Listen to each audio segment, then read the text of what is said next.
ధ్యానం మన జీవితాల్లో, అందరి జీవితాల్లో ఎలా వెలుగులు నింపుతుందో మనం నిజ జీవితంలో చూస్తున్నాం. కేస్ స్టడీస్లో అనౌన్స్మెంట్ చేసుకున్నాం. ధ్యాన విద్యార్థి ప్రాజెక్టుని మనం నెక్స్ట్ ఇయర్ చేయబోతున్నాము. చాలా పెద్ద ఎత్తులో అందరూ చాలా మటుకు అన్ని చోట్లలో, స్కూళ్ళల్లో అన్ని చోట్ల చేస్తున్నారు. కానీ స్పెషల్గా 2026ని మనం ఏం చేద్దాం? ధ్యానాన్ని ఎక్కడ తీసుకెళ్దాం? యువత దగ్గర తీసుకెళ్దాము. ఎంతమంది రెడీగా ఉన్నారు? Spiritual science teacher training, meditation teacher training ఉంటుంది. జనవరిలో స్టార్ట్ అవుతుంది. అందరూ మీ నెంబర్స్ ఇచ్చి వెళ్ళండి. వెళ్ళేటప్పుడు మీ అందరికీ మెసేజెస్ వస్తాయి. ఆన్లైన్లో 21 days క్లాసులు ఉంటాయి. ప్రింటింగ్ మెటీరియల్ ఆన్లైన్లో ఇవ్వబడుతుంది. మళ్ళీ ఆఫ్లైన్లో 3-4 రోజుల వర్క్షాప్ ఉంటుంది. 15 days మీకోసం ప్రాక్టికల్స్ స్కూళ్ళల్లోకి అన్ని చోట్ల మేము ఏర్పాటు చేస్తాము. అన్ని దగ్గరుండి మీరు పూర్తి స్థాయిగా ఒక స్పిరిచువల్ మాస్టర్గా ఎలా తయారవ్వాలి, ఎలా టీచ్ చేయాలి, ఏం టీచ్ చేయాలి, ఎంత టీచ్ చేయాలి, ఎలాంటి ఎగ్జాంపుల్స్ ఇవ్వాలి, యువతకు ఎలా చెప్పాలి, ఇవన్నీ కూడా నేర్పించబడుతూ చివరిలో ఒక సర్టిఫికేట్ కూడా ఉంటుంది. 3 months course, teacher training, meditation teacher training course. చెప్పండి ఒకసారి, మళ్ళొకసారి.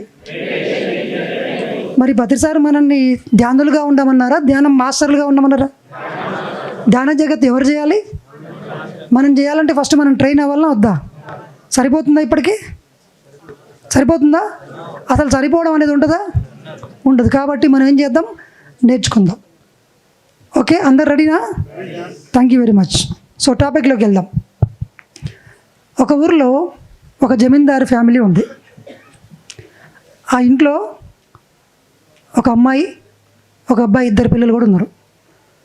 ఆ జమీందారు ఫ్యామిలీ ఆ ఊరికి చాలా గొప్ప, మంచి సేవా దృక్పథం కలిగినటువంటి ఆ ఇంట్లో వీళ్ళందరూ చక్కగా అన్ని ఊర్లతో అంత మంచిగా చేసుకుంటూ మంచి రాయల్గా కుటుంబాన్ని, పిల్లల్ని, చుట్టుపక్కల ఉన్న ఊర్లను అన్నిటిని మంచిగా చూసుకుంటున్న టైంలో ఆ కుటుంబ యజమాని కాస్త చనిపోయాడు. చిన్న పిల్లలు 2, వాళ్ళ అమ్మ, ఆ అబ్బాయి వాళ్ళ అమ్మ, వీళ్ళు 3 ఉన్నారు. అప్పుడు ఊళ్ళందరూ వచ్చి, ఇన్ని ఆస్తులు ఇవన్నీ నువ్వు మెయింటైన్ చేయలేవు, ఈ జమీందారుతనాన్ని మీ పాలళ్ళు అంటే పక్క వాళ్ళు ఉంటారు కదా, బాబాయి వాళ్ళకిచ్చి ఈ పిల్లలు పెద్దగా అయినాక ఏజ్ వచ్చిన తర్వాత తిరిగి మళ్ళీ ఇచ్చేటట్లుగా ఒక ఒప్పంద పత్రం రాసి ఊళ్ళందరూ సంతకం చేసి ఇచ్చి పంపించారు. సో అది అలా నడుస్తుంది. ఒక 1 week 10 days తర్వాత ఇక వీళ్ళ అసలు రూపం బయటకు వచ్చింది, బంధువులది. ఈ పిల్లల్ని బయటికి దుబ్బేయడము, వాళ్ళు మొత్తం ఓన్ చేసుకోవడము, ఆ పిల్లల్ని నానా చిత్రహింసలు పెట్టడము, ఫుడ్ పెట్టకపోవడము, ఇవన్నీ చేస్తూ ఇంకా పూర్తిగా మెల్లగా వీళ్ళు ఆ జమీందారీ ఇంట్లోంచి, ఆ ఆస్తుల్లోంచి మొత్తం బయటికి వదిలేసిండ్రు. ఎవరో కొంతమంది ఆ ఊర్లలో ఉన్న వాళ్ళు వ్యతిరేకంగా ఇలా ఎందుకు చేస్తున్నావు అని అడగడానికి వచ్చినప్పుడు ఏం చేసిండ్రు? కొన్ని ఇచ్చిండ్రు, అంతే. ఏమైంది?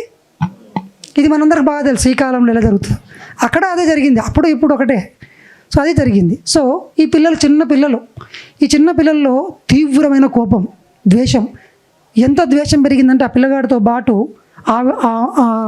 వాళ్ళ అమ్మకు కూడా ఆ కోపం నిండుగా వచ్చింది. తనకు జరిగినందుకు కాదు, తన పిల్లల్ని వీధిలో పడేసి తిండి లేకుండా, నిద్రలు లేకుండా రోడ్డు మీద బతుకుతూ ఉంటే రాజాలాగా బతకాల్సిన పిల్లల్ని ఇలా చేసినందుకు ఆ ఊరి మొత్తం మీద 2 తీవ్రమైన కోపం వచ్చింది. అది రోజు రోజు పెరిగి 18 ఏటో వచ్చింది. చూస్తాను 18వ ఏట్లో వచ్చినప్పుడు నాకు వస్తుంది కదా తిరిగి అని తనను తాను సంపాదించుకుంది. 18 years అయింది. ఆమె సంపాదించుకున్న డబ్బులన్నీ ఊరందరిని పిలిచి భోజనాలు పెట్టి ఈరోజు మాకు ఇవ్వండి అని చెప్తే ఊరందరిని అప్పటికే మేనేజ్ చేసేసిండ్రు వీళ్ళందరూ. తిరిగి 18 ఏళ్ళ వయసు లేదు, ఏమీ లేదు, అంత అయిపోయిందని చెప్పేసి మెడబట్టి బయటకు దుబ్బేసిండ్రు. అప్పుడు ఎలా ఉంటుంది? ఇంకా ఉన్న హోపు పోయింది. అప్పుడు తన లోపల ఉన్న కోపం, బాధ, ఏం చేయాలంటే ఊరు మొత్తం ఉంది, అక్కడ సంపద, డబ్బులు ఉన్నాయి, పలుకుబడి ఉంది, జనాలు ఉన్నారు, అధికారం ఉంది, ఏమీ చేయలేని పరిస్థితి. తన లోపల ఒకటే కోరిక వచ్చింది. పిల్లని పిలిచింది, ఈ డబ్బులంతా తీసుకో, ఎక్కడికి పోతావో నాకు తెలీదు, నువ్వేం చేస్తావో తెలీదు, నా ప్రతీకారాన్ని నువ్వు తీర్చాలి. ఏం చేయాలన్నది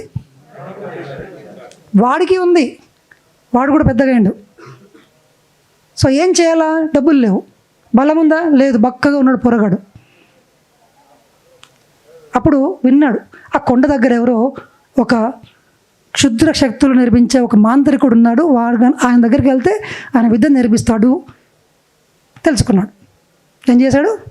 అక్కడికి వెళ్ళాడు. అన్నీ తీసుకుపోయి అవన్నీ ఇచ్చి మొత్తం చెప్పండి స్టోరీ అంతా. నీ స్టోరీ చూస్తే నాకు అర్థమైంది, నీకు ఖచ్చితంగా పగ తీర్చుకునే అవకాశం నేను ఇస్తాను, నేను చెప్పినట్లు చేయాలి. ప్రాణాన్ని మీ కళ్ళ ముందర పెట్టేస్తున్నాను, చెప్పండి. వడగళ్ళ వానని తన మంత్రశక్తితో సృష్టించే విద్యను నేర్పించండు. ఏం విద్య నేర్పించండు? నేర్చుకున్నాడు. ఆ కసి దానిగా మార్చుకున్నాడు సాధనగా. చూడండి, మనిషి లోపల ఏదైనా సాధించాలంటే ఏముండాలి? కసి ఉండాలి. ఆ దెబ్బ తగిలిన పెయిన్ నుంచి ఇప్పుడు వచ్చిన లీడర్లు అందరూ ఎక్కడి నుంచి వచ్చిండ్రు? ఇక్కడ ఈ మన హీరో కూడా, కథలో హీరో కూడా ఆ పెయిన్ నుంచే వచ్చిండు. కానీ ఇక్కడ ఒక చిన్న ట్విస్ట్ త్వరగా చెప్తాను. మంచిగా శక్తులన్నీ నేర్చుకున్నాడు, సిద్ధంగా ఉన్నాడు, వెయిట్ చేస్తున్నాడు పగ తీర్చుకోవడానికి. ఇప్పుడు తను ఆజ్ఞాపిస్తే వడగళ్ళ వర్షం కురుస్తుంది. ప్రకృతిని శాసించే విద్యను నేర్చుకున్నాడు తన మైండ్ పవర్ను ఉపయోగించి. ఏ పవర్ను? బాగా గుర్తుపెట్టుకోండి, చివరిలో అడగని చెప్తాను. మర్చిపోతే నాకు సంబంధం లేదు, మీరే గుర్తు చేయాలి. ఇక పంటలన్నీ పండినాయి అద్భుతంగా. పిల్ల పాపలు, పాడి, పశువు అన్నీ బంగారంలాగా ఊరంతా ఉంది. కొండ మీదకి నడుచుకుంటూ వెళ్ళాడు, పైన కూర్చున్నాడు, మంత్రోచ్చారణ స్టార్ట్ చేసిండు. అక్కడ ఎప్పుడూ లేని అకాల వర్షాలు స్టార్ట్ అయినాయి. మేఘాలన్నీ కమ్ముకున్నాయి. భయంకరమైన తుఫాను వచ్చింది, వడగళ్ళ వాన కురిసింది. 10 నిమిషాల్లో మొత్తం పంటంతా నాశనం. ఇంకొక 10 నిమిషాలు చెప్పించిండు, ఇళ్ళన్నీ కూలిపోయినాయి. ఇంకొక 10 నిమిషాలు ఊర్లో ఇళ్ళన్నీ కూలిపోయినాయి, పాడి పశువులు చనిపోయినాయి. కోపం తీరలే, ఇంకా తీరలా, ఇంకా పఠిస్తూనే ఉన్నాడు. ఊరిని ఎంత నాశనం చేయాలనో అంతా నాశనం చేసిండు. ఆ కోపము ఒక శక్తి అనమాట, అది అన్లిమిటెడ్ కాదు. ఆ శక్తి ఖర్చు అయిన తర్వాత చల్లగా అయి కూర్చుంటాం మనం ఎప్పుడు ఒకటే స్టేజ్లో ఉండలేము కదా. తీవ్రమైన కోపం వస్తుంది, కొంతసేపు అయిన కానీ మనకు చల్లగా అవుతాము. అప్పుడు ఏమనిపిస్తుంది? అరే నేను ఇలా చేశానేంది అనుకుంటారు. సో వాడికి అర్థమైంది కోపం ఎవరి మీద? వాళ్ళ బంధువులు కొద్దిమంది ప్రముఖుల మీదే, కానీ ఎవరి మీద తెచ్చుకున్నాడు? అందరి మీద తెచ్చుకున్నాడు. చిన్న పిల్లలు, పంట మొత్తం పోయింది, ముసలోళ్ళు, లేడీసు, ఇళ్ళు పోయినాయి, జంతువులు ఏం చేసినాయి. అప్పుడు స్టార్ట్ అయింది మనస్సాక్షి. ఒరే నువ్వు ఎంత పెద్ద పాపం చేసినావో తెలుసారా అని చెప్పి.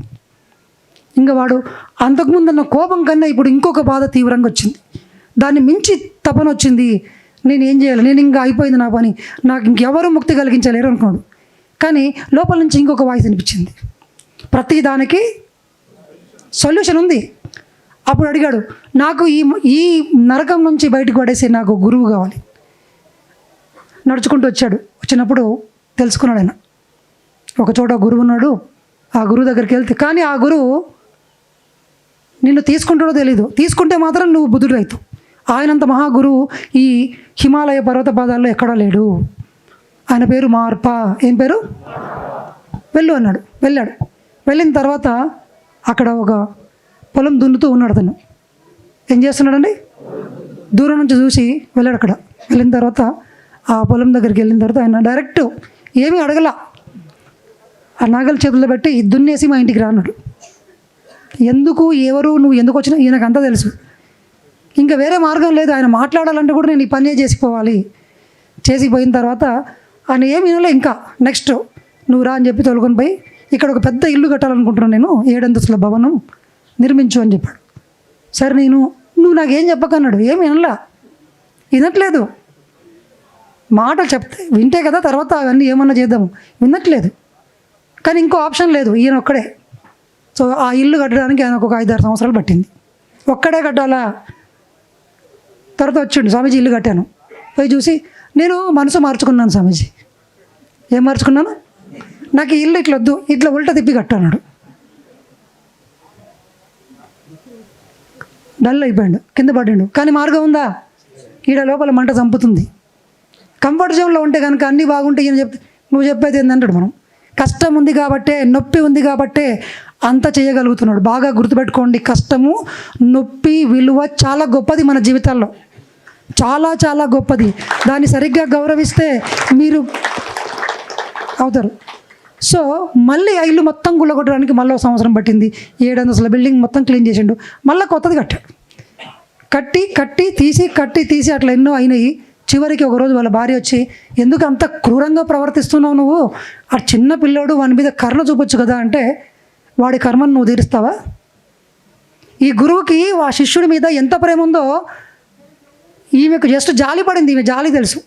అది జాలి మనందరం చూపించేది జాలి, మన పిల్లల మీద కానీ సమాజం మీద కానీ. ఈ గురువు కరుణ చూపిస్తున్నాడు. ఏం చూపిస్తున్నాడు? మన సారు తంతాడు మన మొహం మిన్నే. అది కరుణ, కోపం కాదు. అందరూ అనుకున్నారు తప్పు. కరుణ మనం సరిదిద్దిండి అప్పుడే. అప్పుడు చెప్పాడనమాట, వాడు ఈ భూమి మీద 100 జన్మల్లో చేయాల్సిన కర్మనంతా ఒక్కటే జన్మలో ఒక్కరోజే సంపాదించుకున్నాడు వాడు. మళ్ళీ ఆ కర్మ పోతే తప్ప ఈ బ్రహ్మ విద్య రాదు వాడికి అని చెప్పి అప్పుడు ఒక టైం వచ్చినప్పుడు పిలిచి, నీ టైం అయిపోయింది ఇంకదా అని చెప్పి చెవులో చెప్పాడనమాట. ఏమని? ధ్యానం అంటే ఏం చెప్పాడు? 30 సంవత్సరాలు పట్టింది.